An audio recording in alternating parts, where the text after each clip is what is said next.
तो एरर इस particular question में बी वाला है। ठीक, नेक्स्ट क्वेश्चन पर चलते हैं दोस्तों, 43 वाला। A prism is used to refract white light so it spreads out in a continuous spectrum.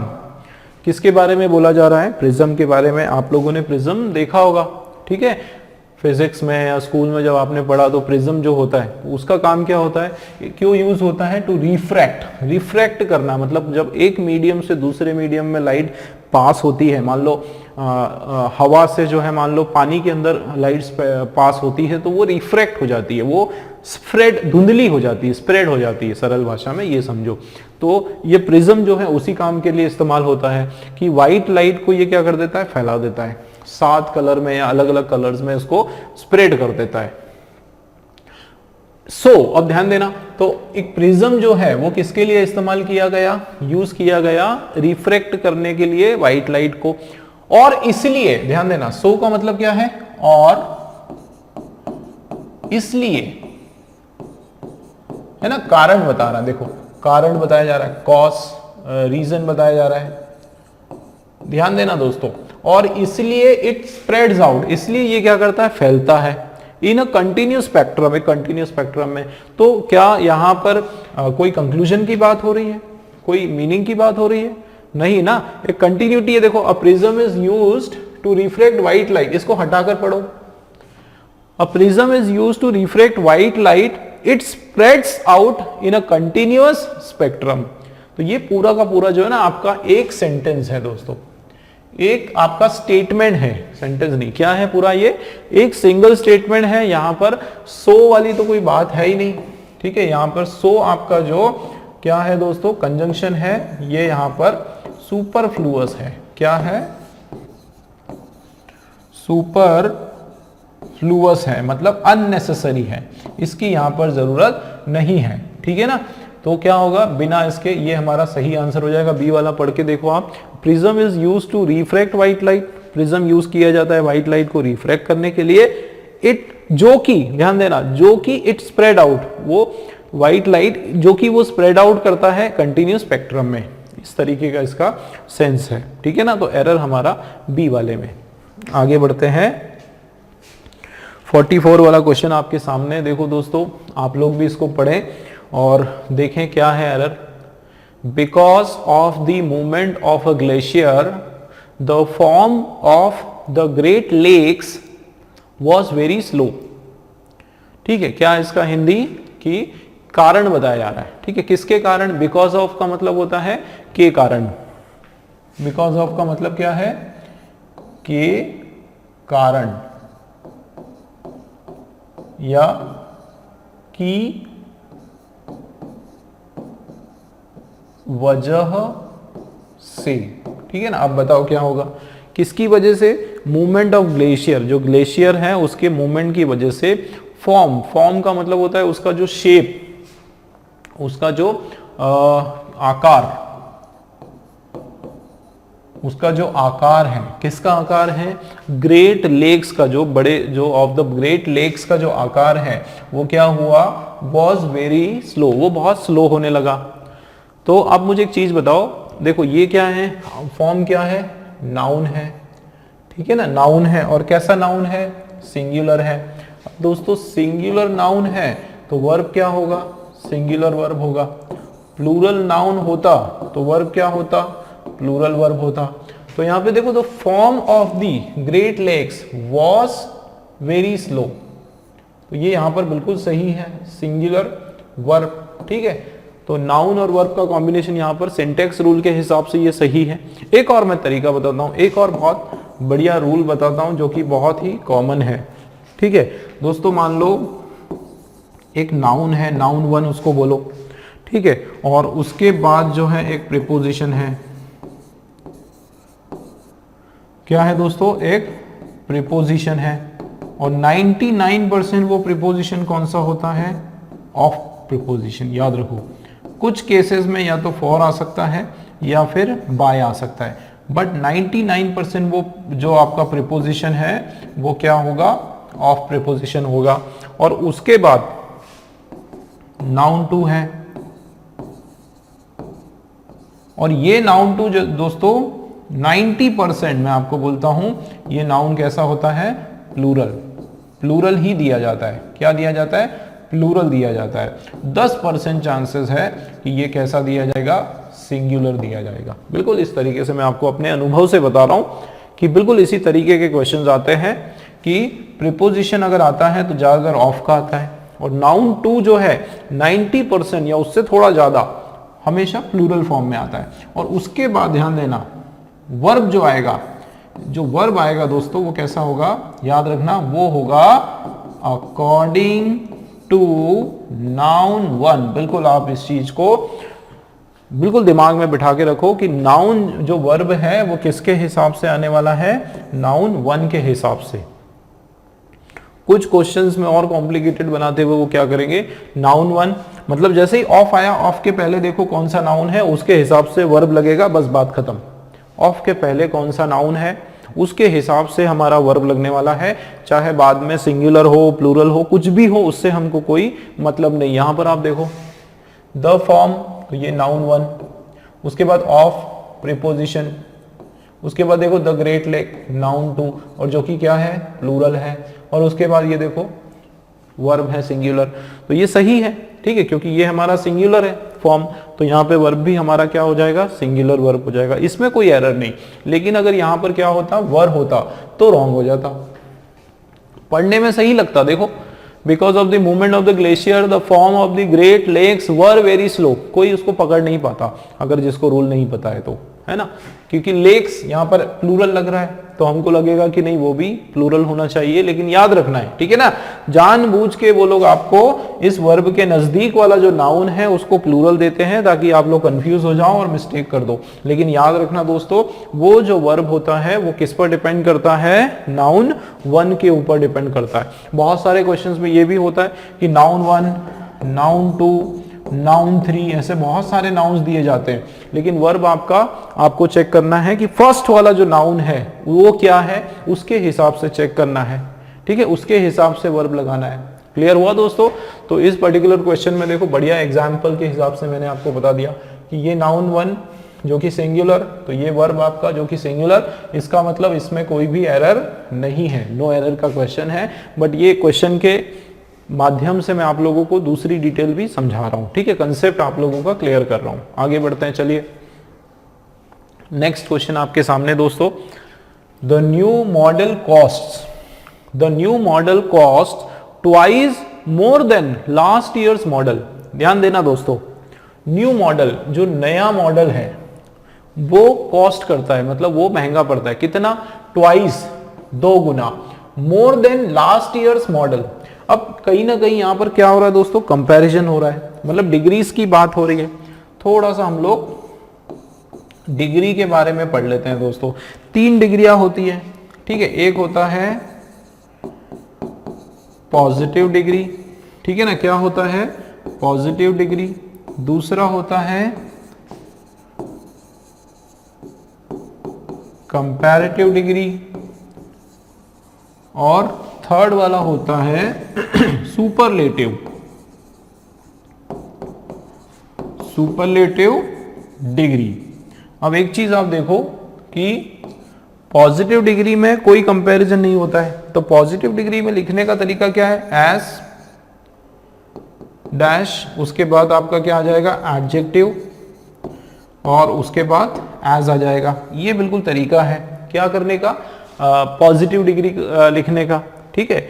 और कंपैरेटिव डिग्री में क्या होता है दोस्तों, मोर, और उसके बाद आपका क्या आने वाला है, एडजेक्टिव, और उसके साथ जो है क्या लग जाएगा, ER, क्या लग जाएगा, नहीं, सिंपल एडजेक्टिव लगेगा, और उसके बाद जो है क्या लगता है, देन लगता है ना। ये इसकी पहचान है, किसकी, कंपैरेटिव डिग्री की,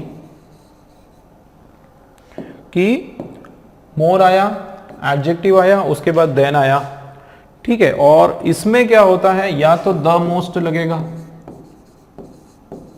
ठीक है, द और उसके साथ जो है मोस्ट, ये आपकी पहचान है, ठीक है।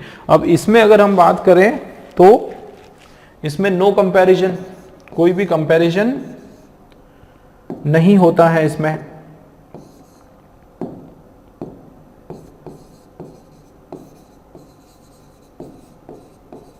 ठीक है, और इसमें जो है कंपैरिजन होता है बिटवीन टू सिमिलर, एक जैसी, सिमिलर एंटिटी है दोस्तों, एक जैसी चीजों के साथ कंपैरिजन होता है, ठीक है। और इसमें जो है वन, अच्छा इसको हम ऐसे लिख देते हैं, कंपेयरिंग वन विथ ऑल, एक को जो है सबसे कंपेयर किया जाता है, मतलब सुपर, एकदम सबसे ऊपर, वन वर्सेस ऑल जिसको कहते हैं, इस तरीके से। तो ये आपकी सुपरलेटिव डिग्री, ठीक है, कुछ थोड़ा सा हमने पढ़ लिया। अब यहां पर आप देखो कि क्या लिखा है यहां पर, द न्यू मॉडल, तो नया जो मॉडल है वो कॉस्ट करता है twice dash more than, sorry twice मोर देन लास्ट ईयर्स मॉडल। तो क्या यहां पर कंपैरिजन हो रहा है या यहां पर ये बताया जा रहा है कि उससे समानता की जा रही है, समान, उसको कंपैरिजन नहीं हो रहा है यहां पर किसी भी तरह का। देखो यहां पर ये मोर देन जो है ये बिल्कुल आपका रॉन्ग हो जाएगा। यहां पर जो है डिग्री हमारी कौन सी आने वाली है, पॉजिटिव डिग्री। क्यों?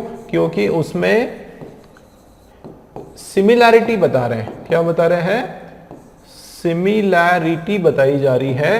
तो सही हमारा क्या होगा, the new model cost twice as much as last years model. क्या होगा सही हमारा यहां पर, कंजंक्शन एज मच एज, पूरा हमारा ये जो है कंजंक्शन यूज हो जाएगा। तो ये जो नया मॉडल है वो कितना कॉस्ट करता है, 2 गुना करता है, उतना 2 गुना कॉस्ट करता है जितना कि पिछले साल वाला मॉडल था, ठीक है ना। तो यहां इस पर्टिकुलर क्वेश्चन में डिग्री का एरर है दोस्तों, पॉजिटिव डिग्री आपकी आने वाली है, ठीक। नेक्स्ट चलते हैं अगले क्वेश्चन की ओर। Gandhi ji always regretted for the fact that people gave him adulation while what he wanted was acceptance of his way of life।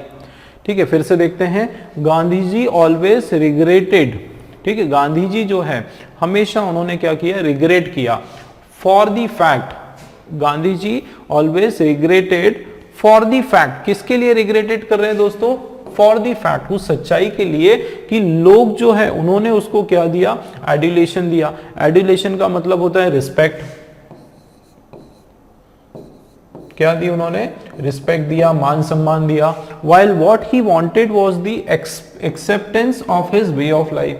ठीक है, तो गांधी जी को जो है इस चीज में इस चीज के लिए उनको क्या हुआ, रिग्रेट हुआ, खेद हुआ, ठीक है, क्या हुआ, इस चीज का उन्हें खेद हुआ। किस चीज का खेद हुआ कि इस बात को जानकर उनको खेद हुआ कि लोग जो है वो उनको बहुत मान सम्मान देते हैं, उनकी बातों को भी जो है बहुत वाहवाही करते हैं, उनको उस चीज के लिए बहुत पूछते हैं, रिस्पेक्ट करते हैं, महात्मा मानते हैं। लेकिन वाइल, जबकि जब उनका जो मानना था, while he was acceptance of his, वो क्या चाहते थे कि लोग उनके कहे गए रास्ते का अनुसरण करें। तो लोग, गांधी जी ये नहीं चाहते थे कि लोग उनकी पूजा करें, लोग उनकी वाहवाही करें, उनको बहुत बड़ा ओहदा दे। गांधी जी असल में ये चाहते थे कि जो उनका रास्ता है, जो जीवन का उनका रास्ता है, या जो वो कहना, उनका जो मैसेज है, उसको लोग ईमानदारी से फॉलो करें, जो कि लोगों ने नहीं किया, है ना। तो इस चीज का गांधी जी को क्या था, रिग्रेट था। अब दोस्तों ध्यान दो, ये हमारा प्रीपोजिशन का एरर है, यहां पर लिखा है आपका रिग्रेटेड, ठीक है। तो रिग्रेटेड के साथ जो है फॉर नहीं आने वाला है, टू प्रीपोजिशन आपका सही हो जाएगा कि regretted to the fact, Gandhi ji जो है फॉर द फैक्ट, इस फैक्ट के लिए नहीं, इस फैक्ट को, तो टू यहां पर जो है सही हो जाएगा। एरर जो है दोस्तों ए में है, ठीक है ना, क्लियर है। नेक्स्ट क्वेश्चन देख लेते हैं। नेक्स्ट वाला क्वेश्चन आप देखो क्या लिखा है, the party was ousted, the party was ousted in power after 12 years. अब ये दोस्तों एक तो प्रीपोजिशन का भी एरर है और इसमें आपकी वोकेबलरी बहुत इंपॉर्टेंट रोल प्ले करती है।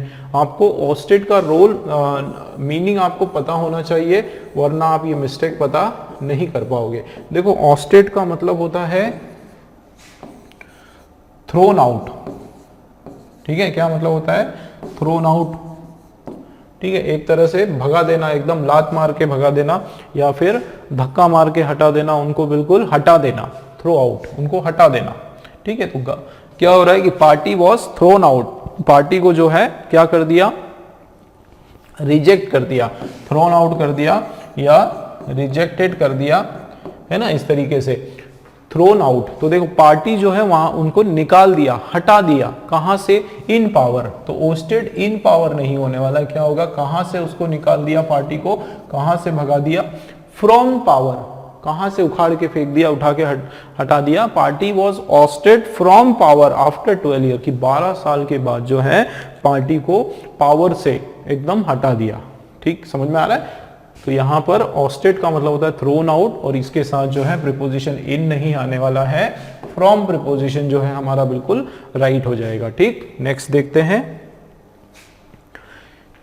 He was held in the prevention of terrorist in the terrorism act. देखो दोस्तों कभी भी याद रखना, जब भी हम किसी को, जैसे इस तरह का कोई सेंटेंस हो जिसमें किसी कानून की बात हो, ठीक है, किसी कानून की बात हो, तो उस केस में हमारा प्रीपोजिशन कैसा होगा, अंडर। और वैसे भी हेल्ड जो है, हेल्ड के साथ अंडर आता है, हेल्ड अंडर। अंडर का मतलब होता है अंतर्गत, के अंतर्गत, ठीक है, क्या होगा, के अंतर्गत, इस तरीके से लिखते हैं, ठीक है, कि इसके अंतर्गत, किसके अंतर्गत, जनरली इसके बाद जो है क्या आता है, कोई लॉ की बात हो रही है, कोई कानून की बात हो रही है, कोई लॉ की बात हो रही है, कोई एक्ट की बात हो रही है। जब ऐसा हो तो हम लोग कौन सा प्रीपोजिशन लगाते हैं, अंडर। देखो यहां पर he was held under the prevention of terrorism act, की जो प्रिवेंशन ऑफ टेररिज्म एक्ट है उसके अंतर्गत उसको हेल्ड किया गया, उसको दबोचा गया, पकड़ा गया, ठीक। तो एरर जो है हमारा बी वाला हो जाएगा, इन के बदले यहां पर अंडर प्रीपोजिशन राइट हो जाएगा, ठीक। नेक्स्ट क्वेश्चन आपके सामने, he has great fascination for each and everything that are connected with drama. फिर से इसको समझते हैं, he has great fascination, fascination मतलब अट्रैक्शन, लगाव, ठीक है। फैसिनेशन का मतलब उसको जो है जुड़ाव था या फिर बहुत ज्यादा उसको लगाव था, किसके लिए, फॉर ईच एंड एवरीथिंग। अब दोस्तों हर एक चीज के लिए उसको लगाव था, जो कि दैट आर, जो कि कनेक्टेड थे ड्रामा से, मतलब ड्रामा से संबंधित, ड्रामा से रिलेटेड हर एक चीज से उसको बहुत ज्यादा लगाव था, बहुत ज्यादा उसको प्रेम था, ठीक है। ये इसका मीनिंग है। अब आपके सामने देखो एक वर्ड दिए हुए हैं, ईच एंड एवरीथिंग। दोस्तों अभी मैंने बताया था एवरीथिंग के बारे में, है ना, वैसे ही ईच हो गया, ईच एंड एवरीथिंग हो गया, या एनीथिंग हो गया,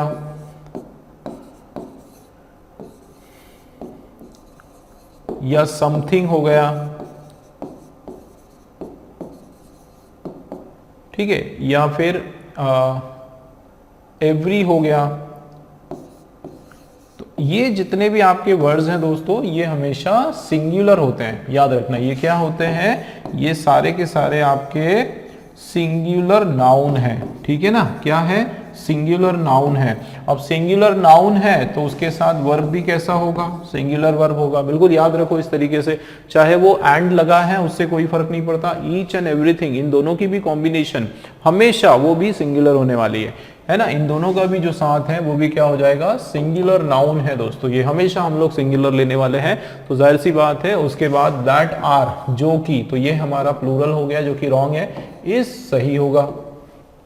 पढ़ो आप, he has great fascination for each and everything that is connected with drama, जो कि ड्रामा से कनेक्टेड है, ठीक है। तो सी वाला एरर आ गया हमारा। नेक्स्ट क्वेश्चन देखते हैं, it's no secret that the president wants to have a second term of office, ठीक है, कि ये कोई बात छुपी हुई नहीं है ना, ये कोई सीक्रेट नहीं है कि प्रेसिडेंट जो है वो चाहते हैं एक ऑफिस का सेकेंड टर्म ऑफ ऑफिस, मतलब वो दूसरी बार जो है वो प्रेसिडेंसी अपनी कंटिन्यू करना चाहते हैं। ठीक, ये मीनिंग हो गया।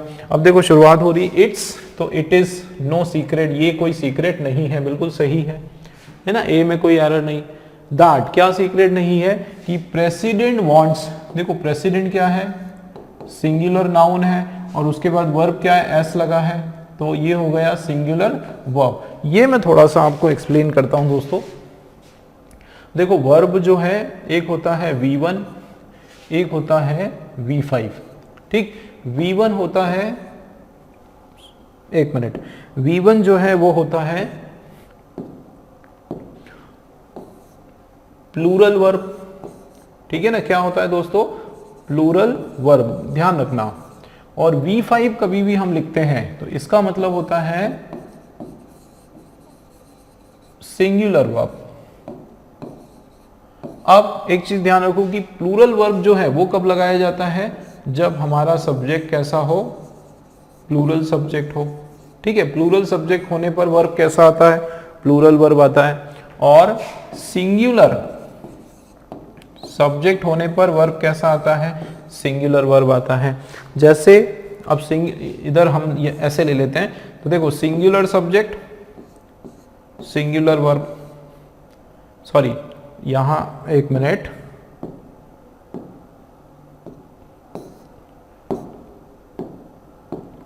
प्लूरल सब्जेक्ट प्लूरल वर्ब और सिंगुलर सब्जेक्ट सिंगुलर वर्ब। ठीक है, अब प्लूरल सब्जेक्ट का मतलब क्या होता है, ठीक है, प्लूरल मतलब या तो आई होगा या वी होगा सब्जेक्ट, या फिर यू होगा। दोस्तों आई और यू ये हमारे सिंगुलर सब्जेक्ट है, लेकिन first person singular first person pronoun है, लेकिन इनको हमेशा हम लोग प्लूरल की तरह इस्तेमाल करते हैं, याद रखना। आई को यू को हमेशा प्लूरल के रूल्स के में लाना है। ठीक है, तो आई वी यू वी दे या और भी कोई प्लूरल नाउन, कोई भी प्लूरल नाउन है, उनके साथ वर्ब कैसा आएगा, प्लूरल वर्ब आएगा, मतलब वर्ब का फर्स्ट फॉर्म आएगा। और इधर सिंगुलर सब्जेक्ट से क्या मतलब है, ही शी इट या कोई भी दूसरा सिंगुलर नाउन, ये आपके सिंगुलर सब्जेक्ट है।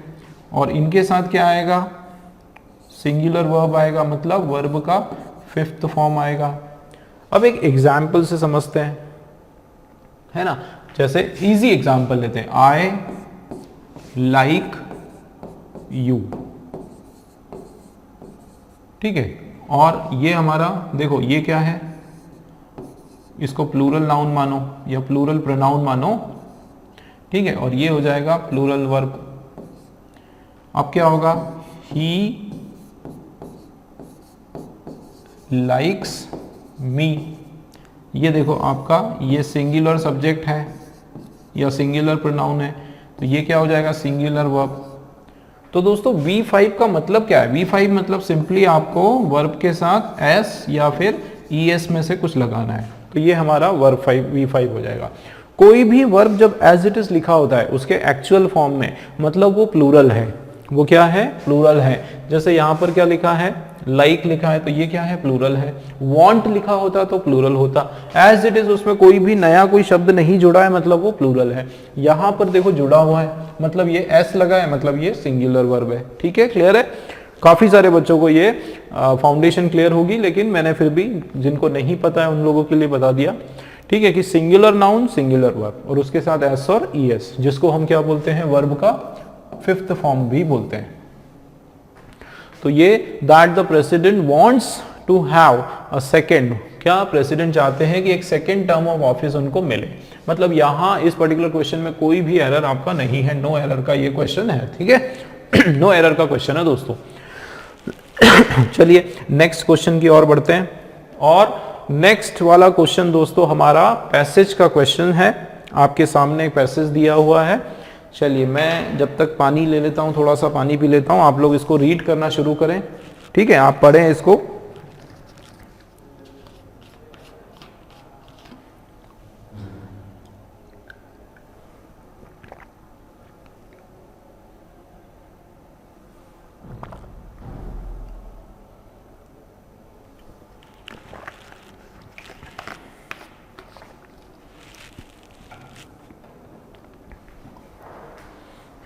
चलिए दोस्तों, देखिए पैसेज को करने का तरीका जो हमने क्लोज टेस्ट जो हमने किया था उसी तरीके से हम लोग इसको करने वाले हैं। और क्या करेंगे दोस्तों, इतना ही पैसेज है छोटा सा और इसके ऊपर 5 क्वेश्चंस है। इसको करने का मैं तरीका बताता हूं। पहले हम लोग इसको रीड करेंगे, एक बार स्लो पढ़ेंगे, दूसरी बार थोड़ा सा स्पीड में पढ़ेंगे और तीसरी बार पूरा वर्ड टू वर्ड पूरा अल्फाबेटिकली मैं आप लोगों को इसका मीनिंग समझाने वाला हूं, ठीक है। और फिर हम लोग हमारे क्वेश्चंस पढ़ेंगे और यही तरीका है दोस्तों, कम से कम 3 बार आप पढ़ना है आपको उसका मीनिंग समझ में आना चाहिए।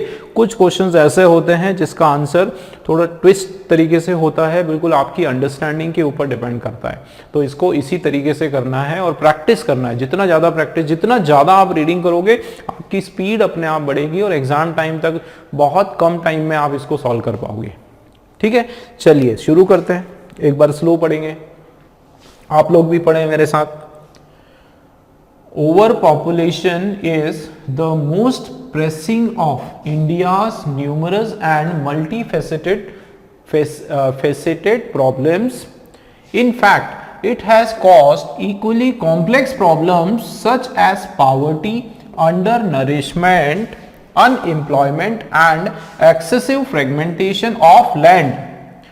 Indisputably, this country has been facing a population explosion of crisis dimensions.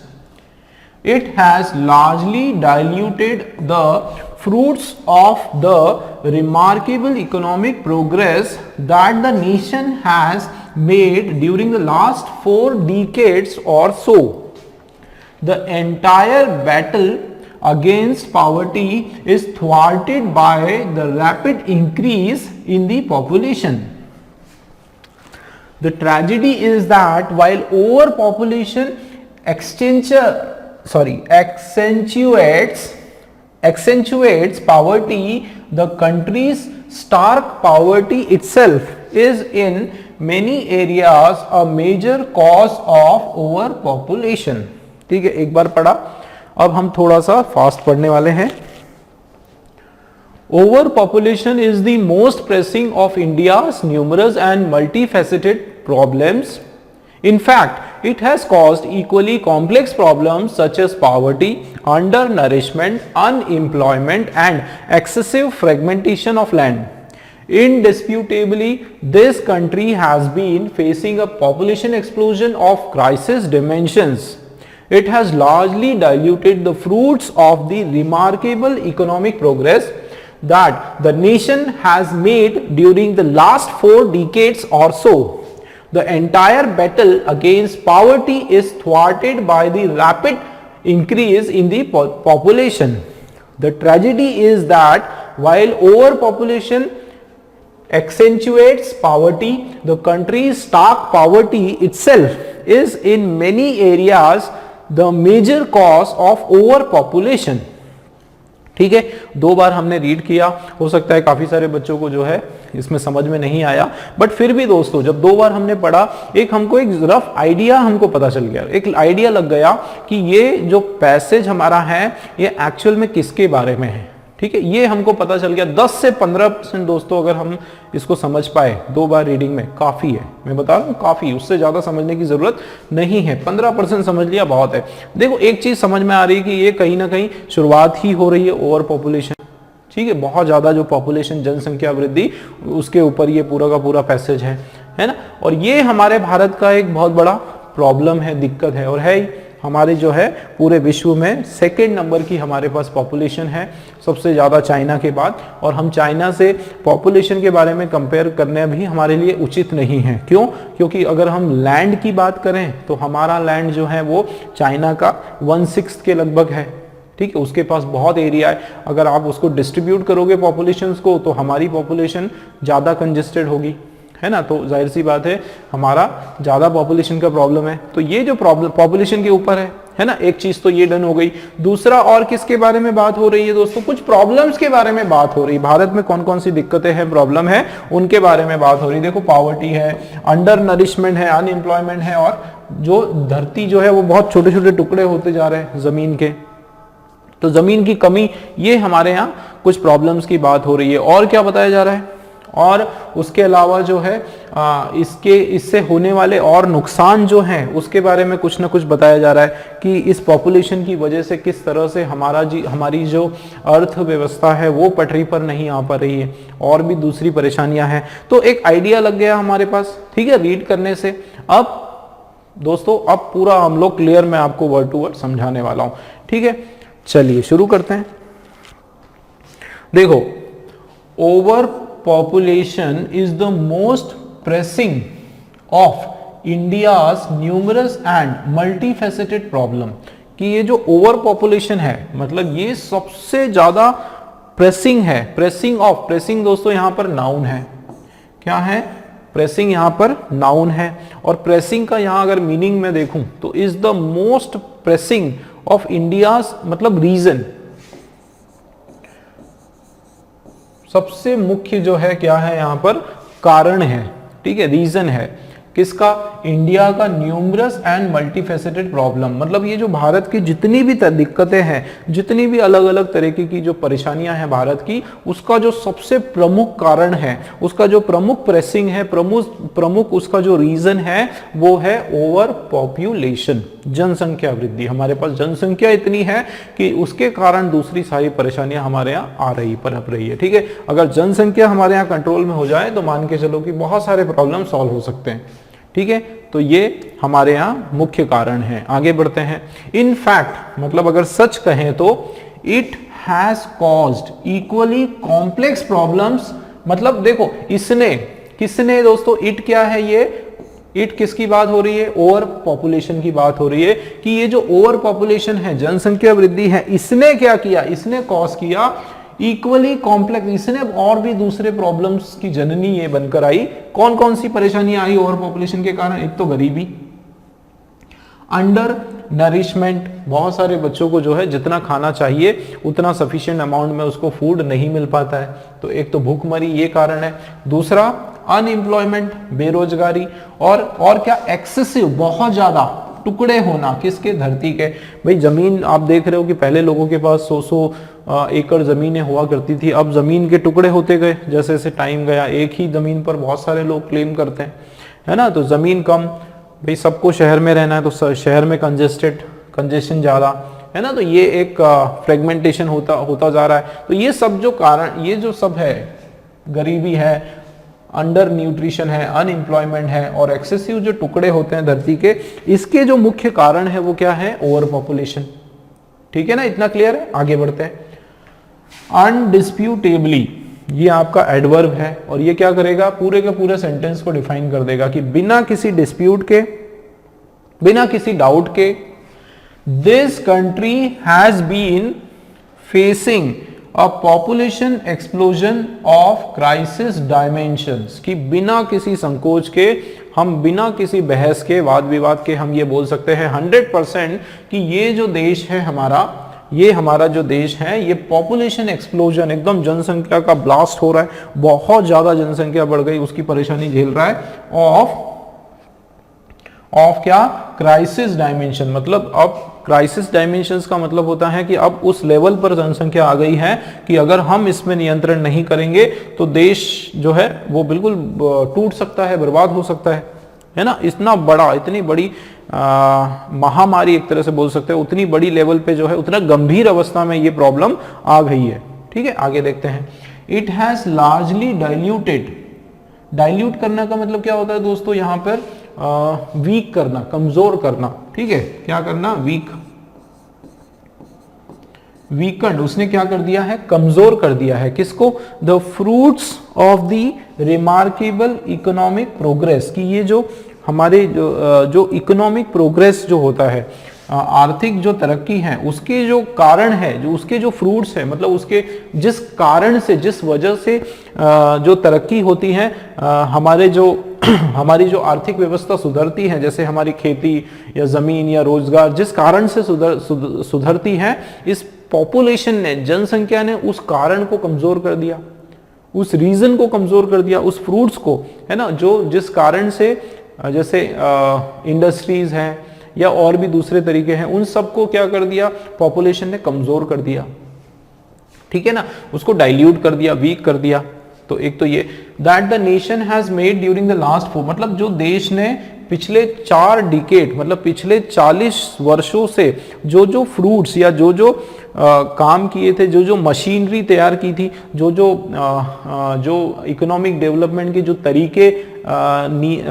तरीके डेवलप किए थे, उन सभी तरीकों को जो है कमज़ोर कर दिया। जो पॉलिसियाँ या जो कानून बनाए गए थे, जो मदद की गई थी, जो स्कीम्स लॉन्च की गई थी अर्थव्यवस्था को सुधारने की, वो सारी की सारी व्यवस्था जो है वो किसने गड़बड़ कर दी? इस जनसंख्या वृद्धि ने। मतलब उसके कारण, जनसंख्या वृद्धि के कारण कोई भी स्कीम, कोई भी गवर्नमेंट की एक्शन वो सारी की सारी धरी की धरी रह गई, है ना। ये यहाँ पर बताया जा रहा है।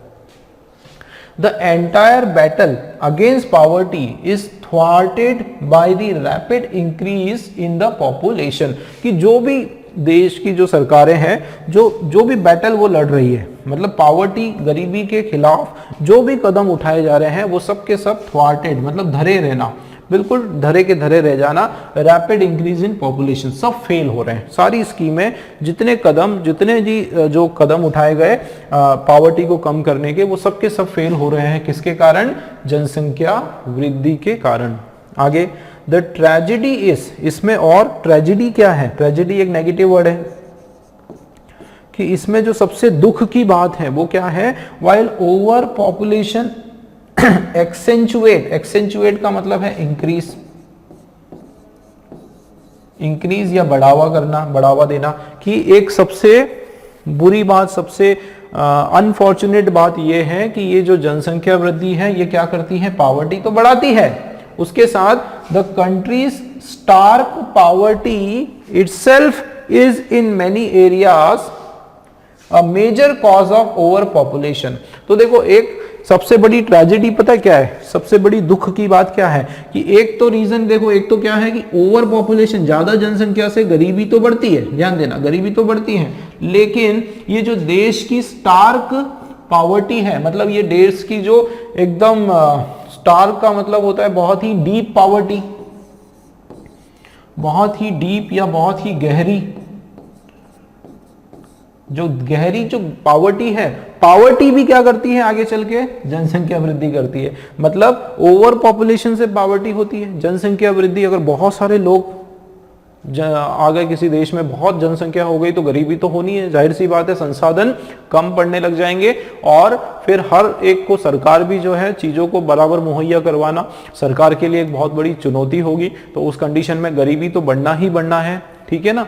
लेकिन उसके साथ साथ गरीबी जो बढ़ती है ना, गरीबी से फिर पॉपुलेशन भी बढ़ती जाती है। मतलब ये एक तरह से ट्रेजेडी है कि लोग गरीबी में और पॉपुलेशन बढ़ जाती है, सोचते हैं कि ज्यादा फैमिली के मेंबर रहेंगे तो ज्यादा कमाएंगे।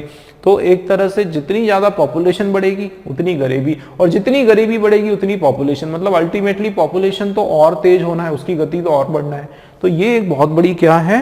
ट्रेजेडी है, ये बहुत बड़ी दुख की बात है। ठीक है दोस्तों, क्लियर हुआ? जिस तरीके से मैंने आपको समझाया, आपने एक आइडिया आपको लग गया कि ओवर पॉपुलेशन के बारे में बताया गया और उसकी जो दुष्परिणाम है, क्या क्या दुष्परिणाम होते हैं देश के ऊपर, अर्थव्यवस्था के ऊपर, वो सब हमने बिल्कुल डिटेल में डिस्कस किया।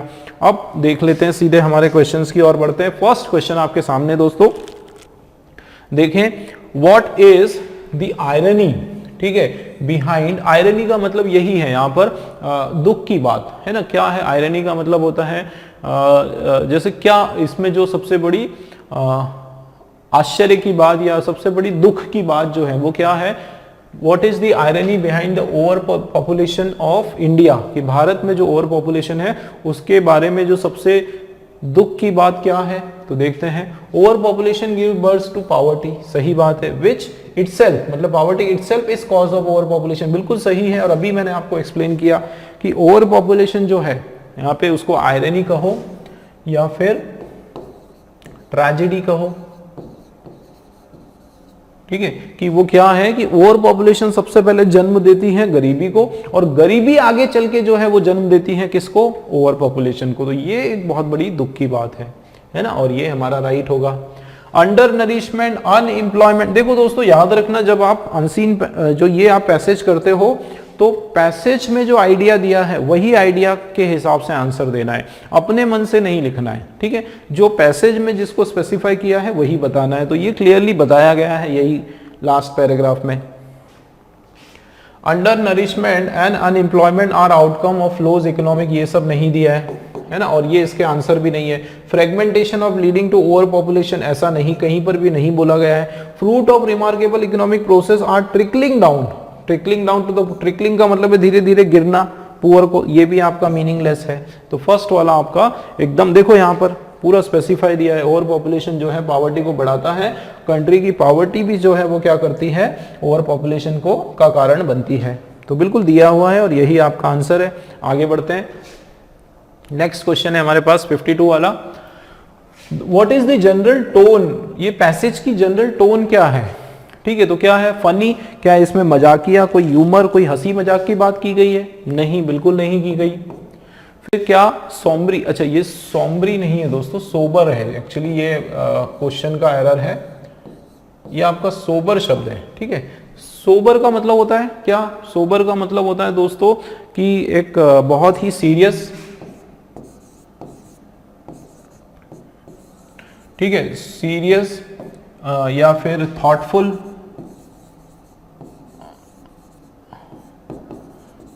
सीरियस या थॉटफुल, जो हमको बिल्कुल विचारणीय है, जो जिसको सोचने की हमको जरूरत है, या डाइडेटिक, ठीक है। तो डाइडेटिक का मतलब होता है नॉलेजेबल, डाइडेटिक का मतलब होता है